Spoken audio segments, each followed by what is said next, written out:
Under the Speaker's announcement policy of January 6, 2015, the Chair recognizes the gentleman from California, Mr. Honda, for 30 minutes.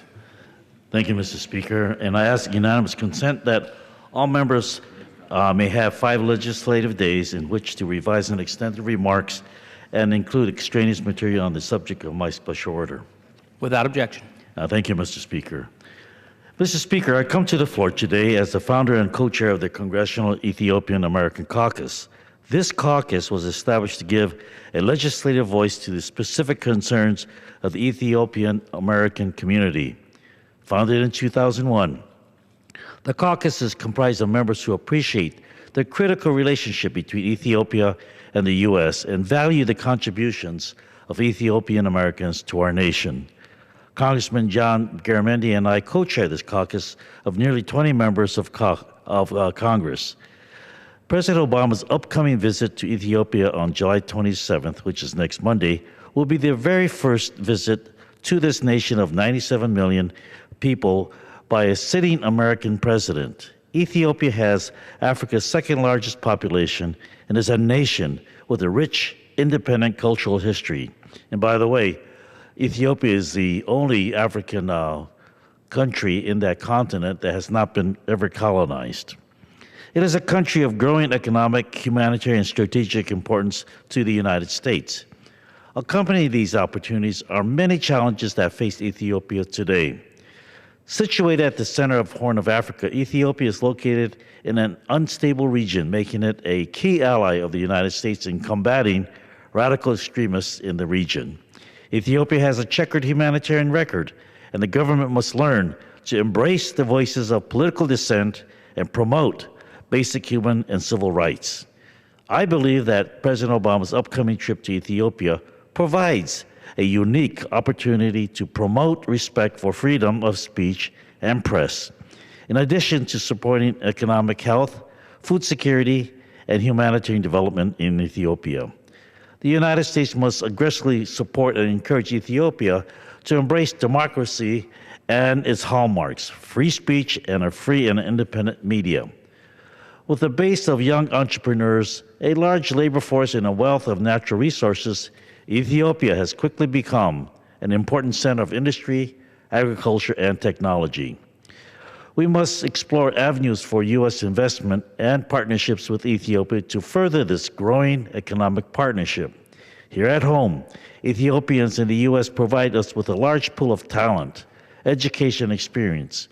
If we are to draw lessons from U.S. relations with China, Vietnam, and India, we can see that engagement is an important tool in bringing about sustainable change. The U.S. and Ethiopian governments must work closely to engage private business and Ethiopians in the diaspora. If we have learned anything about Ethiopia and Ethiopians, it is to never discount their capacity for genius and resolve in the interest of their country and fellow countrymen. I visited Ethiopia in 2005, and I left the country a changed man. The Ethiopian diaspora's generosity and forward vision continue to inspire me as a person and as a policymaker.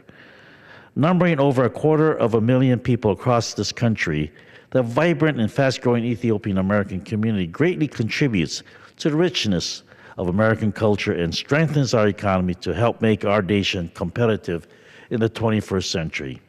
And as I traveled around Ethiopia and met people from all walks of life who are bound by one truth, to control their own destiny, I was inspired more than ever to strengthening a long-established relationship between Ethiopia and the U.S. and become an effective voice to encourage lasting democratic, humanitarian, and security improvements and partnerships with our friend in the Horn of Africa. As President Obama prepares for his upcoming trip to Africa in the coming days, many human rights groups are criticizing his visit to Ethiopia as one that props up and supports a repressive regime, a government that has been censoring and intimidating the media and even imprisoning journalists who spoke out against the ruling Ethiopian party. Since 2014, 6 privately owned media outlets have shut down due to government harassment of over 24 journalists and bloggers who have faced criminal charges, and at least 30 others have fled the country to avoid arrest. More journalists are in jail in Ethiopia than anywhere else in Africa.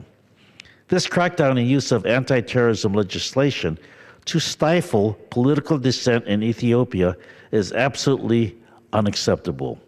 The State Department has publicly and privately expressed concerns about Ethiopian restrictions on political and human rights. These issues present complicated diplomatic engagement and security cooperation scenarios. Stability, security, and economic development are sustainable only with the development of democratic values, and Ethiopia has a long road ahead to fully achieve these goals. But with our support and the support of the Ethiopian Caucus, we can help them move closer to those ideals. Over the past month, in the run-up to President Obama's visit, the Ethiopian government has released half a dozen journalists and bloggers who are being held on dubious charges. While this is a positive step, this does not forgive or cause us to overlook the restrictive and undemocratic pressures on the media in Ethiopia. The government's recent action of good faith are not an achievement, but rather they represent the first step in a long road towards the government in demonstrating it can embrace a free and open democracy with a vibrant and free press. I believe the U.S. can be most effective at championing human rights and democratic institutions in Ethiopia through engagement. The U.S. must build on Obama's historic visit and work harder to encourage positive change. As a partner, we can have frank conversations with their government and champion human rights and democratic principles. Ethiopia is a young country in terms of democracy, and over time we can help shape their maturing political system in a way that provides real choices for the people. The Ethiopian government needs to continue to uphold democratic principles and engagement while at the same time reconciling the need for security with the increasing opportunities to engage talented Ethiopians. I stand with Amnesty International and call for the immediate and unconditional release of any and all remaining journalists and bloggers who remain in prison based on politically motivated convictions on terrorism charges. As a friend to the people of Ethiopia, it is our responsibility to encourage President Desalegn government to stick to this reform. As the U.S. pursues closer economic and strategic relationships with Ethiopia, we must remain adamant that improvements to human rights and democratic institutions are a requirement to a successful partnership. Ethiopia is a valuable partner in a critical region, from peacekeeping to fighting al-Shabaab to pursuing peace in South Sudan. In recent years, the number of attacks performed by extremists across the Horn of Africa has been increasing. Ethiopia has been a vital partner and ally to confront extremism in the region. U.S. national security is intertwined with countries like Ethiopia that are on the front line of fighting terrorism. The threat posed to African countries by extremist groups requires the support of the United States government in helping them for the stability that will allow democratic institutions to grow and flourish. Ethiopia has historically been a key contributor to United Nations and African Union peacekeeping missions, and as the seat of the African Union, has taken an active role in trying to bring peace to the region and the continent. To this end, Ethiopia gets nearly $800 million a year in U.S. military assistance to fight the Somali Islamic group al-Shabaab, a group that is responsible for numerous attacks across the region. As we invest hundreds of millions to combat this brutal extremist group, we must remember that military strength alone will not defeat extremism. The only lasting solution is a comprehensive one that addresses the political and economic concerns of the region, one in which the rights of all religious and cultural groups are respected. I encourage President Obama to work with the Ethiopian, Kenyan, Somali governments to find ways to address the underlying social and economic issues that are resulting in fertile grounds for extremist movements like al-Shabaab. Ethiopia has undergone amazingly rapid economic growth in recent years and has made significant progress toward its Millennium Development Goals. The U.S. must continue to support Ethiopia's development goals and increase opportunities for U.S. businesses in the region. Ethiopia has the fifth fastest growing economy in the 188 International Monetary Fund member countries. The Ethiopian economy has enjoyed strong economic growth with average GDP growth over 10% in the past decade, double the average for sub-Saharan Africa. Now, this growth has largely been a result of government-led development policies with an emphasis on public investment, commercialization of agriculture, and non-farm private sector development. As part of this growth, Ethiopia has prioritized infrastructure development. Ethiopia is investing heavily in physical infrastructure as part of its development strategy. This includes the development and upgrading of the country's power, transport, and telecommunications facilities with a brand new railway network and the construction of a number of hydroelectric power stations. These investments will allow the country to continue to export power to neighboring countries. Ethiopia has also proven to be a partner in renewable energy development. Their hydro program are helping move Ethiopia to become the climate resilient economy by 2025. Ethiopia has the second highest hydropower generating capacity in Africa and the continent's biggest wind farm. These renewable resources have enabled Ethiopia to export electricity to Kenya, Djibouti, and Sudan despite having limited hydrocarbon resources. This incredible growth has not gone unnoticed by the rest of the world, and numerous developed nations, including China and India, are investing heavily in Ethiopia. India is the biggest investor in land in Ethiopia, with Indian companies accounting for almost 70% of the land acquired by foreigners. The U.S. government needs to do more to encourage American companies to invest in Ethiopia. With the continent's second largest population, Ethiopia is a huge market for the American companies and products. Self-imposed congressional limitations on programs like OPIC, the Overseas Private Investment Corporations, are severely hindering U.S. investments into this economy. Self-imposed congressional limitations severely hindering U.S. investment in this economy. We have to remember that. According to figures from the World Bank and Ernst Young, and foreign direct investments into Ethiopia has risen more than tenfold in 7 years, from 108 million in 2008 to 1.2 billion in 2014, with 1.5 billion projected for 2015. A significant portion of this investment growth is represented by Chinese investment in Ethiopia ramping up. This includes a new $200 million African Union headquarters financed by China, a $300 million contract to expand the Addis Ababa airport, and construction of a reported $2 billion factory for China's Huajian Corporation, which will employ 30,000 Ethiopians. It is critical that the U.S. government mobilizes private sector capital to address these development challenges, or other countries will. Despite of all this economic growth, Ethiopia has significant challenges. Ethiopia's per capita GDP of $505, one of the world's lowest, though per capita GDP is on the rise, 7.2% in 2014, it is still one of the poorest countries in the world, ranking 173 out of 187 countries on the Human Development Index. Now, although Ethiopia is outperforming many sub-Saharan countries in poverty reduction, widespread malnutrition continues to haunt the nation.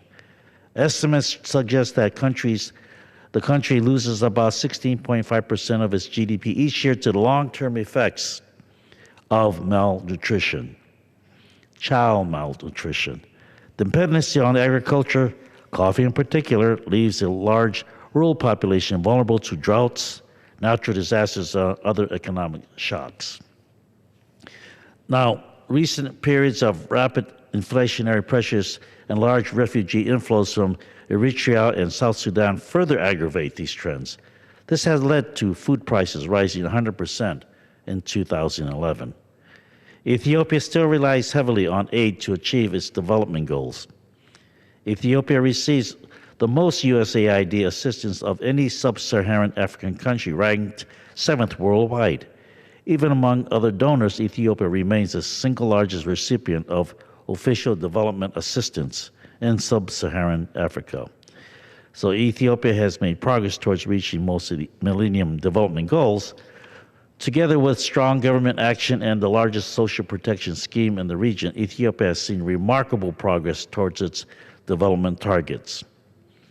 Apart from the overall decline in poverty, reduced by 33% since 2000, positive gains have been made in terms of education, health, and reducing the prevalence of HIV/AIDS and fistula.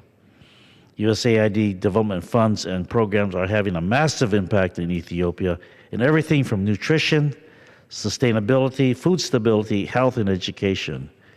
So U.S. businesses and entrepreneurs also have a strong role to play in Ethiopia.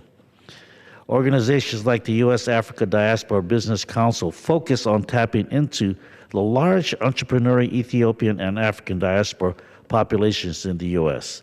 They help provide information, build capacity, and development infrastructure to assist American companies to build business footprint in Ethiopia and develop trade between U.S. and Africa.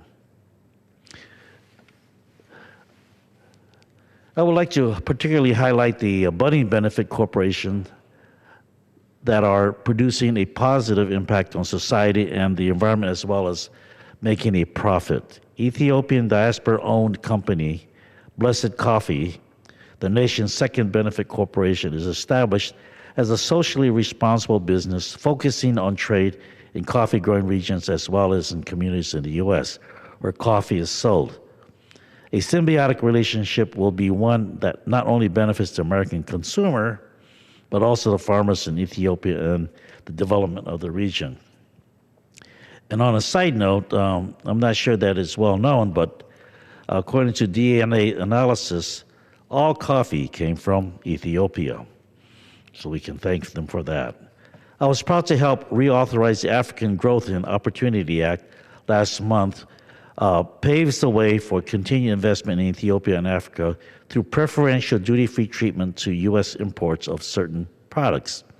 This important bill incentivizes American companies to invest in industry and development programs in Africa and Ethiopia that provide products to the United States and jobs to the region. As a representative from Silicon Valley, I take special note of the large opportunities in high technology and internet fields. With just over 2% internet penetration and 27% cellular phone subscriptions, Ethiopia has one of the lowest rates of internet and mobile phone penetration in the world. Persistent state interventions, including nationwide internet filtering, public sector monopoly over the telecom sector, and a relatively closed economy, have suppressed the growth of economic freedom over the last 5 years. All of this points to an opportunity for the U.S. government and companies to help Ethiopia modernize and open its markets to American tech companies. In closing, let me just say that Ethiopia is a nation of growing importance and opportunity for the United States, a reality that is highlighted by President Obama's next week's visit. As one of the poorest countries, yet with one of the fastest growing economies and largest population in Africa, Ethiopia still represents enormous untapped potential for economic growth. Ethiopia is a country where American companies can invest and bring jobs and development. It is critical that the U.S. government seizes this opportunity for investment and mobilizes private sector capital to address the development challenges Ethiopia faces. Additionally, the U.S. has an opportunity to help Ethiopia address the numerous humanitarian challenges it faces. The administration's Feed the Future initiative supports Ethiopia's food security strategy to reduce hunger, improve nutrition, and promote broad-based economic growth. Ethiopia still has many serious unmet development needs in sectors like small business lending, private education, healthcare, and access to electricity. Healthy bilateral aid programs through USAID and development programs like Power Africa can help make significant improvements into the health and food security of millions of people in Ethiopia. Notwithstanding Ethiopia's enormous development needs, We must secure ties within the country to reinforce its constructive collaboration with the U.S. on regional security issues in the Horn of Africa. Ethiopia's ongoing strategic partnership with the United States in combating al-Shabaab and defeating extremism in the Horn of Africa is an opportunity for the United States to change the narrative in the region away from focusing solely on military solutions and instead focusing on a comprehensive approach that addresses the underlying social, economic, and political causes that fuel extremism groups. Stability, security, and economic development are sustainable only with the development of democratic values. Ethiopia is a young democracy where human rights and freedom of speech is not respected by the ruling government. The United States must take a strong position of standing with democratic institutions, such as free speech and open, fair, transparent elections. The U.S. must build on Obama's historic visit and work harder to encourage positive change. As a partner, we can have frank conversations with their government and champion human rights and democratic principles. Ethiopia is a young country in terms of democracy, and over time, we can help shape the maturing political system in a way that provides real choices for the people. The Ethiopian diaspora here in the United States are the natural bridges and ambassadors and the human resources to build and strengthen the economic and strategic humanitarian connections between our nations. The future looks extremely bright for Ethiopia. The United States has an opportunity to be a stronger partner as it moves towards a wealthier, more secure, and more democratic future. I am proud to be the co-chair of the Ethiopian American Caucus, where I can help give a legislative voice to the specific concerns of the Ethiopian American community and help the U.S. government and diaspora build these important, necessary bridges to a brighter future. Thank you, Mr. Speaker, and I yield back. Gentleman yields back.